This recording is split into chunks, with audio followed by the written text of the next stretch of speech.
തിരഞ്ഞെടുപ്പ് ഫലം വന്നു കഴിഞ്ഞ് ഒരാഴ്ച എത്തുമ്പോഴും മുഖ്യമന്ത്രി ആയിട്ടില്ല. ഈ മുഖ്യമന്ത്രി കഴിഞ്ഞാൽ ഇതിനേക്കാൾ വലിയ കീറാമുട്ടി വേറെ നിൽക്കുകയാണ്.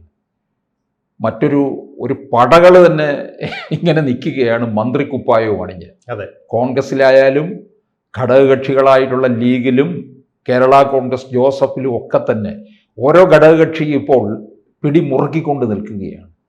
അപ്പോൾ ഭരിക്കാൻ തുടങ്ങുന്നത് ഇനി എന്നായിരിക്കും?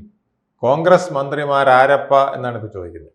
കാരണം മുഖ്യമന്ത്രി ആരപ്പ എന്ന് ചോദിച്ചതിനെ തീർന്നിട്ടില്ല. കോൺഗ്രസ് മുഖ്യമന്ത്രി ആരപ്പ എന്ന് ചോദിച്ചുകൊണ്ടിരിക്കുന്നേ ഉള്ളൂ. ഇനിയിപ്പം അടുത്തത് എങ്ങനെയെങ്കിലും ഇതൊന്ന് ഈ മൂന്നിൽ ഒരുവൻ, ത്രിമൂർത്തികളിൽ ഒരുവൻ വന്നാൽ തന്നെ അടുത്തത് കോൺഗ്രസ് മന്ത്രിമാർ ആരപ്പ എന്ന് ചോദിക്കൊണ്ടിരിക്കുന്നു. അപ്പോൾ ഇതിനകത്ത് ഏറ്റവും വലിയ വിഷമം 63 പേരെ ജയിപ്പിച്ചിട്ടുണ്ട് കോൺഗ്രസിൽ നിന്ന്. ഇപ്പം മന്ത്രിമോഹികൾ ഏതാണ്ട് 50 പേരോളം നിൽക്കുകയാണ്. എല്ലാവരും മുതിർന്നതാണ്, അല്ലെങ്കിൽ യുവ പടയാണ്, അല്ലെങ്കിൽ പിന്നെ വനിതകളുണ്ട്, യൂത്ത് കോൺഗ്രസിന്റെ ആളുണ്ട്. പിന്നെ ജാതി നോക്കണം. ജാതി നോക്കിയേ പറ്റുള്ളൂ. കാരണം ഓരോ പത്രങ്ങളും മറ്റുമൊക്കെ ഇപ്പൊ ജാതി നോക്കി അവരുടെ ആൾക്കാർ പഴയ കണക്കൊക്കെ അവർ എടുത്തിരുന്നുണ്ട്. നായർ എത്ര ഉണ്ടായിരുന്നു, ഈഴവർ എത്ര ഉണ്ടായിരുന്നു, ക്രിസ്ത്യാനി എത്ര ഉണ്ടായിരുന്നു ഒക്കെ പറഞ്ഞ് കണക്കുകൾ. മുഖ്യമന്ത്രിക്കായിട്ട് നിൽക്കുന്ന 3 പേരും നായന്മാരായതുകൊണ്ട് കുഴപ്പമില്ല. അതുകൊണ്ട് അല്ലെങ്കിൽ പിന്നെ ഒരു ഈഴവനെ തഴഞ്ഞു നായർക്ക് കൊടുത്തു എന്ന് വരും. അതുകൊണ്ട് മന്നത്തെ പോപ്പിന് അധികം വിഷമിക്കേണ്ടി വരില്ല. അതെ, അദ്ദേഹത്തിന് പെരുന്നേലെ പോപ്പിന് ഏത് കിട്ടിയാലും എനിക്ക് തൃപ്തി എന്നുള്ള രീതിയിൽ ഇരിക്കാൻ പറ്റും. പക്ഷെ മറ്റു പലയിടത്തെയും ആൾക്കാർക്ക് വലിയ വിഷമം വരും. ഇതിനൊക്കെ പുറമെയാണ് ഈ 3 പേരെങ്ങനെ ഒത്തുവരും എന്നുള്ളതാണ്. ഇവർക്ക് തന്നെ വകുപ്പ് വിഭജനം തന്നെ ഒരു വലിയ പ്രശ്നമാണ്. ഇപ്പോൾ വി ഡി സതീശൻ ആണ് മുഖ്യമന്ത്രിയെങ്കിൽ എങ്ങനെ കെ സി വേണുഗോപാൽ, ഇപ്പം നറുക്ക് കൂടുതൽ പോകുന്നത് ഇപ്പോൾ കെ സി വേണുഗോപാലാണ്. കെ സി വേണുഗോപാൽ മുഖ്യമന്ത്രിയാണെങ്കിൽ വി ഡി സതീശൻ ഉപമുഖ്യമന്ത്രിയും ഫിനാൻസും എന്ന് പറഞ്ഞു വെക്കുന്നു. രമേശ് ചെന്നിത്തല അങ്ങനെയാണെങ്കിൽ ആഭ്യന്തരം എനിക്ക് എന്ന് പറയും. അപ്പോൾ ഫിനാൻസും ആഭ്യന്തരവും പോയാൽ മുഖ്യമന്ത്രി പിന്നെ എന്തെടുത്തിട്ട് ഭരിക്കും എന്ന് ചിന്തിക്കുന്ന ഒരവസ്ഥയും ഉണ്ട്. ഭരണം മാത്രം പൊതുഭരണം മാത്രം ആയിട്ട് പൊതുഭരണവും സർവേയും കുടുംബക്ഷേമവും വേണമെങ്കിൽ ഐ ടിയും കൊടുക്കാം. അതെ, മുഖ്യമന്ത്രി ആയിരിക്കുന്ന സമയത്ത് ഐ ടി പിന്നെ ശാസ്ത്ര സാങ്കേതിക വകുപ്പ് എന്നൊക്കെ പറഞ്ഞ് ആർക്കും വേണ്ടാത്ത വകുപ്പുകൾ ഒത്തിരി ഉണ്ട്. ചില ഉപദേഷ്ടാക്കളെയും വെച്ചിട്ട് അങ്ങനെ പോകാം. അപ്പൊ എന്തായാലും മുഖ്യമന്ത്രി കഴിഞ്ഞാൽ പിന്നെ 2 ബലം പിടിക്കാൻ പോകുന്ന ഒന്ന് ഫിനാൻസ് ആയിരിക്കും, ഒന്ന് ആഭ്യന്തരമായിരിക്കും. ഇതും കോൺഗ്രസിൽ തന്നെയായിരിക്കും. അത് ഈ 3 പേരിൽ നിൽക്കുകയും ചെയ്യും. പക്ഷെ അവിടെ കൊണ്ടും തീരുന്നില്ലല്ലോ. ഇപ്പോഴത്തെ ഇപ്പോഴത്തെ അല്ല, വളരെ നാളായിട്ടുള്ള നിയമപ്രകാരം നമുക്ക് 140-ൽ 20 പേരിൽ കൂടാനും പറ്റില്ല. അങ്ങനെ ഒരു പ്രതിസന്ധിയുണ്ട്. 20 പേരിൽ കൂടുതൽ മന്ത്രിമാരെ ആക്കാൻ ഇപ്പോഴത്തെ നിയമം അനുവദിക്കുന്നില്ല. അപ്പോൾ 20 പേരെ പറ്റുള്ളൂ. അതിൽ കോൺഗ്രസിന് മുസ്ലിം ലീഗിന് 5 മതിയോ, 6 ആണെങ്കിൽ തന്നെ അത് 6 ആയി. പിന്നെ 2 പേരെ കേരള കോൺഗ്രസ് വേണമെന്ന് പറഞ്ഞാൽ 8 ആയി. പിന്നെ ഘടകകക്ഷികളിൽ നിന്നൊക്കെ CP ജോണും രമയും ആർ എസ് പിക്ക് കൊടുക്കണം. ഇതൊക്കെ വന്നാൽ 10-11 ആയി പോകും. എല്ലാം കൂടെ 10-ൽ നിർത്തിയാലും പിന്നെ ഈ 3 വൻപന്മാർ പോയാൽ പിന്നെ 7 പേർക്കേ കൊടുക്കാൻ പറ്റുള്ളൂ. ഇനി 11-ലോ 12-ലോ നിർത്താമെന്ന് വെച്ച് വന്നാൽ പോലും എങ്ങും എത്താത്ത വിധത്തിലാണ് നിൽക്കുന്നത്. ഈ വമ്പന്മാർ 3 പേര് തന്നെ അങ്ങനെ കൊണ്ടുപോയി. പിന്നെ കെ മുരളീധരനാണ് പറയുന്നത്. കെ മുരളീധരന് ആരോഗ്യം കൊടുക്കുന്ന പറഞ്ഞത്. എപ്പടി ആരോഗ്യം എന്ന് പറഞ്ഞ് കേരളത്തിൽ ഒരു ഭരണത്തിനുള്ള സ്കോപ്പുണ്ട്, വളരെ വലിയ സ്കോപ്പുണ്ട്. അത് ആരോഗ്യ വകുപ്പ് കെ മുരളീധരന് കിട്ടിയാൽ അത് പൊളിച്ചടിച്ച് നന്നാക്കി കൊണ്ടുപോകുന്നതാണ് കിട്ടിയാൽ ഭംഗിയായിട്ട് കൊണ്ടുപോകും. ജനങ്ങൾക്ക് ആശുപത്രിയിൽ കയറാൻ പറ്റുന്ന പരുവത്തിലാക്കാൻ VM സുധീരൻ ചെയ്ത പോലെ. ആശുപത്രിയിൽ കയറാൻ പറ്റുന്നെന്ന് പറഞ്ഞാൽ അതിന് വേറെ അർത്ഥം വരരുത് പറയുമ്പോൾ. നിങ്ങളെ എല്ലാ ആശുപത്രി കയറ്റി ഇറക്കാന്ന് പറഞ്ഞാൽ അങ്ങനെയല്ല. പൊതുജനങ്ങൾക്ക് ആശുപത്രിയിൽ കണ്ടാൽ കയറാൻ തോന്നുന്ന. പണ്ട് ശിവൻകുട്ടി ഈ സ്കൂളുകൾ കണ്ടിട്ട് 5 സ്റ്റാർ ഹോട്ടലാണെന്ന് ആൾക്കാർ ധരിക്കുന്നു പറഞ്ഞൂലെ. ആശുപത്രി കണ്ടിട്ട് 5 സ്റ്റാർ ആകണം.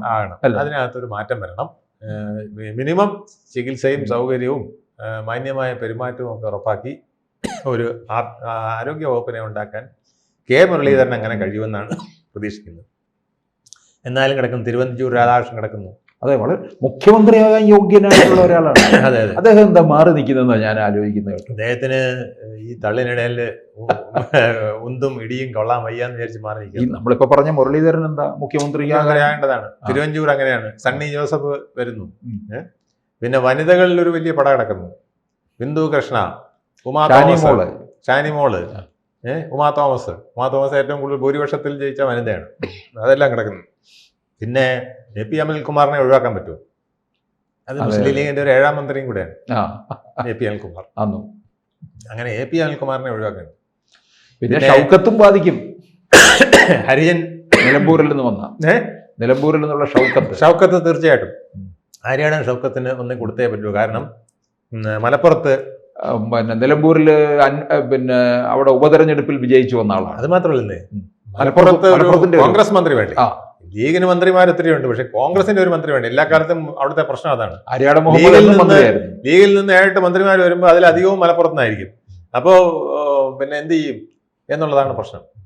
അപ്പോൾ ഹരിയാണം ഷൗക്കത്തിനൊരു സീറ്റ് കൊടുക്കണം. അത് എങ്ങനെ കൊടുക്കും? വലിയ പ്രശ്നമാണ് വരാൻ പോകുന്നത്. ഈ ഘടകകക്ഷി ഉഷാ വിജയൻ കിടക്കുന്നു. ഉഷാ വിജയൻ പിന്നെ ട്രൈബൽ വിഭാഗത്തിന്റെ ആളാണ്. അപ്പം ട്രൈബലിൽ നിന്നൊരു പ്രാതിനിധ്യം കൊടുക്കണ്ടേ? പിന്നെ യൂത്തിന് പ്രാതിനിധ്യം കൊടുക്കണം. വിശ്വനാഥ് കിടക്കുന്നു, ചാണ്ടി ഉമ്മൻ കിടക്കുന്നു, ലിജു കിടക്കുന്നു, സിദ്ദിഖ് കിടക്കുന്നു. സിദ്ദിഖിന് മന്ത്രിസ്ഥാനം കൊടുക്കുമെന്ന് തോന്നുന്നില്ല. കാരണം സിദ്ദിഖ് അധികം വൈകാതെ തന്നെ മാറിക്കൊടുക്കേണ്ടി വരുമെന്ന് തോന്നുന്നു. കൽപ്പറ്റയിൽ നിന്ന് KC വേണുഗോപാലിന് വേണ്ടിയിട്ട് കൽപ്പറ്റയും പറയുന്നുണ്ട്, ഇരിക്കൂറും പറയുന്നു. അല്ല, കൽപ്പറ്റ മാറിക്കൊടുക്കാൻ വഴിയില്ല.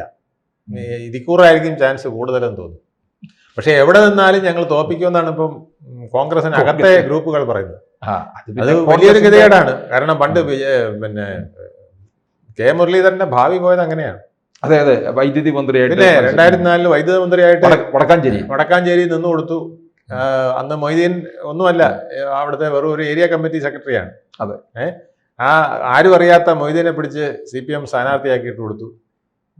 ഇച്ചിരി ഗ്രൂപ്പുകളെയും കൂടെ വന്നപ്പം പൊട്ടി പാളീസായിപ്പോയി. അതിനുശേഷം പിന്നെ രാഷ്ട്രീയ ഭാവി അദ്ദേഹത്തിന് തിരിച്ചു വന്ന് 2011 തിരുവനന്തപുരത്ത് നിന്ന് ജയിച്ചപ്പോഴാണ്. പക്ഷെ അത് മുരളീധരന് വലിയ പാഠമായി. പലതും പിന്നീട് കോൺഗ്രസ്സുകാരിൽ വനവാസമായിരുന്നില്ലേ 8 വർഷം. അല്ല, പിന്നെ കോൺഗ്രസ്സുകാരുടെ കളി മനസ്സിലാക്കി, എല്ലാം പഠിച്ചു. നമ്മളിനി ഘടകകക്ഷിയിലേക്ക് വന്നാൽ മന്ത്രിസ്ഥാനം എന്ന് പറഞ്ഞാൽ ലീഗിൽ എനിക്ക് തോന്നുന്നു ഇതിപ്പോ പ്രശ്നമാണ്. ഇതിപ്പോ ഞാൻ ഈ പറഞ്ഞത് തന്നെ ഒരു 15 പേരുടെ 15 മന്ത്രി എങ്ങനെ കൊടുക്കും? 10-11 മന്ത്രിമാർ കൂടുതൽ 20 കൊടുക്കാൻ പറ്റുമോ? ആ 20 ഉള്ളത്. പിന്നെ ബാക്കി ഘടകകക്ഷികൾ കൊടുക്കണ്ടേ? ഘടകകക്ഷി ലീഗിൻ്റെത് അവർക്ക് പ്രശ്നമല്ല. അവർക്ക് 5 കിട്ടിയാലും ലീഗിൽ എനിക്ക് തോന്നുന്നു വനിതയ്ക്ക് പേരാമ്പ്രയിൽ TP രാമകൃഷ്ണനെ തോപ്പിച്ച വനിതയ്ക്ക് മന്ത്രിസ്ഥാനം കൊടുക്കേണ്ടതാണ്. ശരിക്കും പറഞ്ഞാൽ ഒരു കാരണവശാലും കൊടുക്കില്ല. അത് MLA പോലും ആവൂല വിചാരിച്ചാണ് അവിടെ കൊടുത്തത്. അതെ. കഴിഞ്ഞ തവണയും അവരുടെ മിടുക്കൊണ്ടാണ് അവിടെ നിന്ന് ജയിച്ചത്. കഴിഞ്ഞ തവണ ഒരു വനിതയെ നിർത്തിയിരുന്നു. അതെ. എനിക്ക് തോന്നുന്നു ഇവിടുത്തെ വൈഷ്ണ സുരേഷാണ് അത് അവിടുത്തെ. അതെ. നല്ല ഫയർ ബ്രാൻഡ് ആയിട്ട് നിന്നാണ്. എന്തായാലും വനിതാ മന്ത്രിയൊന്നും നിങ്ങൾ ഇപ്പം ലീഗിൽ നിന്ന് പ്രതീക്ഷിക്കേണ്ട. MLA തന്നെ വന്നതിൽ അവർക്ക് വലിയ അമർഷമുണ്ട്. പിന്നെ MLA വന്നതിരിക്കട്ടെ എന്ന് വിചാരിച്ച് സഹിക്കുന്നതേ ഉള്ളൂ. അവിടെ പേരാമ്പ്രയും കൂത്തുപറമ്പിലും തോക്കുമെന്ന് വിചാരിച്ചിട്ടാണ് ഈ ജയന്തി രാജനെയും പിന്നെ CMPക്ക് കൊടുക്കണ്ടേ? തീർച്ചയായിട്ടും RSPക്ക് കേരള കോൺഗ്രസിന് 2 വേണമെന്നാ അവർ പറഞ്ഞു. പിന്നെ KK രമ നടക്കുന്നു. പിന്നെ ഈ 3 പേര് ഇപ്പം സ്വതന്ത്രമായിട്ട് ജയിച്ചു വന്നതല്ലേ, G സുധാകരൻ, TK ഗോവിന്ദൻ. ഇവർക്കൊന്നും മന്ത്രിസ്ഥാനം കൊടുത്തില്ലെങ്കിലും എന്തെങ്കിലും കൊടുക്കണ്ടേ? എനിക്ക് തോന്നുന്നത് G സുധാകരനെ സ്പീക്കറാക്കുന്നതാണ് നല്ലത്. അതെ. പിണറായി വിജയൻ ചെറ്റേന്ന് വിളിച്ചെടുത്ത് റെസ്പെക്ടഡ് സ്പീക്കർ എന്ന് വിളിക്കേണ്ടി വരില്ലേ? പലരും സമൂഹ മാധ്യമങ്ങളിൽ വിളിക്കേണ്ടി വരില്ല. അല്ല, പലരും സമൂഹ മാധ്യമങ്ങളിൽ ഇപ്പൊ പോസ്റ്റ് ചെയ്യുന്നത് KK രമ സ്പീക്കർ ആകട്ടെ, കാരണം പിണറായി വിജയൻ സർ എന്ന് വിളിക്കില്ല. അത് ഇവരെ രണ്ടുപേരും G സുധാകരനെ സ്പീക്കറുമാക്കി KK രമയെ ഡെപ്യൂട്ടി സ്പീക്കറുമാക്കി ആക്കിയാൽ മതി. ഈ പിന്നെ അസംബ്ലി നടക്കുന്ന മുഴുവൻ സമയവും ഇവരെല്ലാം അവിടുന്ന് മാറി നിന്നോളും. കാരണം ഈ സാർ വിളി വലിയ ബുദ്ധിമുട്ടാണ്. സാർ വിളിക്കാതെ തുടങ്ങാൻ നോക്കൂല. ഒരു പ്രാവശ്യമെങ്കിലും സാർ വിളിച്ചിട്ടേ തുടങ്ങാൻ നോക്കുള്ളൂ. അതാണ് നമ്മുടെ പണ്ടേ എഴുതി വെച്ചിട്ടുള്ള കാര്യം. ചട്ടം അതാണ്. സ്പീക്കറെ അഡ്രസ് ചെയ്യുമ്പോൾ സാറെന്നോ സ്പീക്കർ സാറെന്നോ പറയാതെ തുടങ്ങാൻ നോക്കൂല. അപ്പൊ അതുകൊണ്ട് രമയെയും G സുധാകരനെയും ചെറ്റയും കുലംകുത്തിയെയും സാറെന്ന് വിളിക്കേണ്ട ഒരു ഗതികേട് പിണറായി വിജയനും മരുമോൻ റിയാസിനും ബാക്കി കിടക്കുന്ന എല്ലാവർക്കും വരികയാണ്. 35 പേർക്കും ഇതേ അവസ്ഥ. 35-8 പേര് CPI ഒഴിച്ചാൽ അവർക്ക് പിന്നെ വിളിക്കുന്നതിന് പ്രശ്നമില്ലായിരിക്കും. ബാക്കിയുള്ളവർക്കെല്ലാം വലിയ പ്രശ്നമാണ്. ഇവരെല്ലാം 10-27 പേര് എങ്ങനെ സ്പീക്കർ സാറിന് വിളിക്കും, 26 പേര് എങ്ങനെ വിളിക്കും എന്നുള്ളതാണ് പ്രശ്നം. അതൊരു വലിയ ബുദ്ധിമുട്ടാണ്. എന്തായാലും ഏറ്റവും വലിയ പ്രശ്നം കോൺഗ്രസിൻ്റെ മുഖ്യമന്ത്രിയെ ഇതുവരെ തീരുമാനിച്ചിട്ടില്ല. ആഴ്ച 1 ആയി. ഇന്നെങ്കിലും ഉണ്ടാവേണ്ടതാണ്. അപ്പോൾ അത് വന്നിട്ട് വേണം പിന്നെ ബാക്കി കാര്യങ്ങൾ തീരുമാനിക്കാൻ. ഉപമുഖ്യമന്ത്രി ഇപ്പോൾ ഉമ്മൻചാണ്ടി VD സതീശൻ ഉപമുഖ്യമന്ത്രിയായി ഇരുന്ന് കൊടുക്കുമോ? ഫിനാൻസും വെച്ച് ആഭ്യന്തരം മാത്രം വെച്ചുകൊണ്ട് രമേശ് ചെന്നിത്തല ഇരുന്ന് കൊടുക്കുമോ? ഒരു പ്രധാന സ്ഥാനവും ഇല്ലാതെ വാന നിരീക്ഷണവും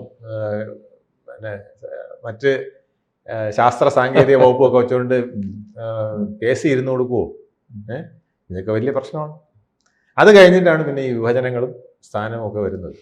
അപ്പം അതുകൊണ്ട് ശബരിമല കയറ്റം കഠിനം പൊന്നയ്യപ്പ എന്ന് പറഞ്ഞ പോലെ മന്ത്രിസഭ രൂപീകരണം കഠിനം പൊന്നയ്യപ്പ എന്ന് പറയേണ്ടിയിരിക്കുന്നു.